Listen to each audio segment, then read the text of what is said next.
Yeah మంత్రుల మజాకన ఛాంబర్లో LED స్క్రీన్లు కావాలట కొత్తగా. ఎందుకు?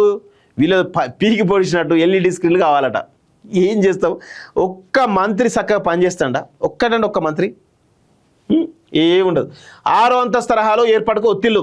ఒక్కో స్క్రీన్కు 1/2 కోటి వరకు ఖర్చట. 2 సీనియర్ మినిస్టర్ల తీరుపై తీవ్ర విమర్శలట. 1/2 కోటి, అరే నన్ను కోసినా ₹1 వెళ్ళలేదని చెప్పేసి రేవంత్ రెడ్డి అంటాడు.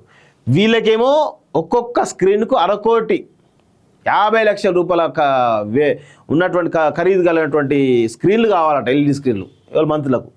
ఏం చెప్తాం వీళ్ళకి? ఇక ఉన్నాయి వాడుకోండిరా నాయన, అది చేత కాదు మనకి. మీకు లగ్జరీ కార్లు కావాలి, ఒక్కొక్కరికి 2.5-3 కోట్ల కారు ఒక్కొక్క మంత్రికి అవసరమా మీకు? ఘోరం. సీఎం ఆఫీస్ తరహాలో 2 సీనియర్ మంత్రులు తమ కాన్ఫరెన్స్ హాల్లో ఎల్ఈడి స్క్రీన్లు ఏర్పాటు చేసుకోవడం చర్చనీయాంశంగా మారింది. రాష్ట్ర ఆర్థిక పరిస్థితి అంతంత మాత్రంగానే ఉందని ఓవైపు చెప్తూనే మరోవైపు మంత్రులు ఇష్టానుసారంగా ఖర్చు చేస్తున్నపై విమర్శలు వస్తున్నాయి. ఎల్ఈడి స్క్రీన్స్ ఏర్పాటు చేయాల్సిందేనని తీవ్ర ఒత్తిడి తీసుకురావడంతోనే తప్పని పరిస్థితిలో సంబంధిత శాఖ అధికారులు టీవీలను పక్కన పెట్టి ఎల్ఈడి స్క్రీన్స్ ఏర్పాటు చేశారు. సెక్రటరీ వర్గాల్లో కొత్త చర్చ జరుగుతున్నట. 6వ అంతస్తు కొత్త సెక్రటరీ బిల్డింగ్ అందుబాటులోకి వచ్చాక 6వ అంతస్తులోని కాన్ఫరెన్స్ హాల్లో వీడియో కాన్ఫరెన్స్ కోసం ప్రత్యేకంగా ఒక హాల్ను ఏర్పాటు చేసి అక్కడ video conference, power point presentation నిర్వహణ కోసం ఏర్పాటు చేశారు. కాంగ్రెస్ అధికారులకు వచ్చిన తర్వాత 2-3 సార్లు నిర్వహించినటువంటి వీడియో కాన్ఫరెన్స్లో కొన్ని సాంకేతిక సమస్యలు తలెత్తాయి. దీంతో అప్పటి వరకు ఉన్నటువంటి పెద్ద పెద్ద టీవీలను తొలగించి ఎల్ఈడి స్క్రీన్స్ ఏర్పాటు చేశారు. ఈ స్క్రీన్ను చూసిన ఓ సీనియర్ మంత్రి తన ఛాంబర్లో ఉన్న వీడియో కాన్ఫరెన్స్ సిస్టము సరిగా పనిచేయడం లేదని సీఎం కాన్ఫరెన్స్ హాల్లో ఏర్పాటు చేసిన తరహాలోనే ఎల్ఈడి స్క్రీన్స్ ఏర్పాటు చేయాలని తన శాఖ అధికారులు ఆదేశించారు. దీంతో చేసేదేమీ లేక ఆయన ఆదేశాల మేరకు మంత్రి ఛాంబర్లో వారంలో రోజుల్లో కొత్త స్క్రీన్స్ వేయించారట. ఇప్పుడు ఏంది?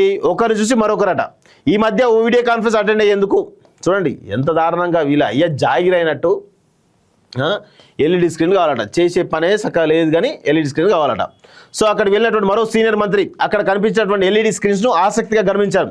కాన్ఫరెన్స్ ముగిసిన తర్వాత ఛాంబర్కు తిరిగి వచ్చిన సదరు సీనియర్ మంత్రి తన పేషీ అధికారులను పిలిచి కాన్ఫరెన్స్ హాల్లో ఎల్ఈడి స్క్రీన్స్ ఏర్పాటు చేయాలని ఆదేశించారు. దీంతో ఆ పేషీ అధికారులు జీఐడీ అధికారులు సంప్రదించగా అంతటి బడ్జెట్ కేటాయించి కష్టమని చెప్పినట్టు తెలిసింది. దీంతో సదరు పేషీ స్టాఫ్ మంత్రి ఆదేశాల మేరకు తమ శాఖకు చెందినటువంటి హెచ్ఓడి అధికారులకు విషయం వివరించారు. దీంతో ఉన్నపలంగా హెచ్ఓడి అధికారులు తమ సొంత బడ్జెట్తో మంత్రి కాన్ఫరెన్స్ హాల్లో ఎల్ఈడి స్క్రీన్స్ బిగించారు. మా సార్ రెగ్యులర్గా జిల్లాకు చెందిన అధికారులతో వీడియో కాన్ఫరెన్స్ పెడతారు. టీవీ స్క్రీన్లో కాన్ఫరెన్స్ క్లారిటీగా కనబడడం లేదు, అందుకే ఎల్ఈడి స్క్రీన్ ఏర్పాటు చేస్తామంటూ వివరించారు. ఒక్కో ఎల్ఈడి స్క్రీన్ ఖరీదు 45 లక్షల నుంచి 50 లక్షలు. పనిచేసే తక్కువ ఏముంటుంది ఇది పరిస్థితి వీళ్ళది. పని చేయనరా నాయన అంటే ఒక్కరి శాతం కాదు, కానీ ఎల్ఈడి స్క్రీన్లు కావాలి, అవి కావాలి, ఇవి కావాలి.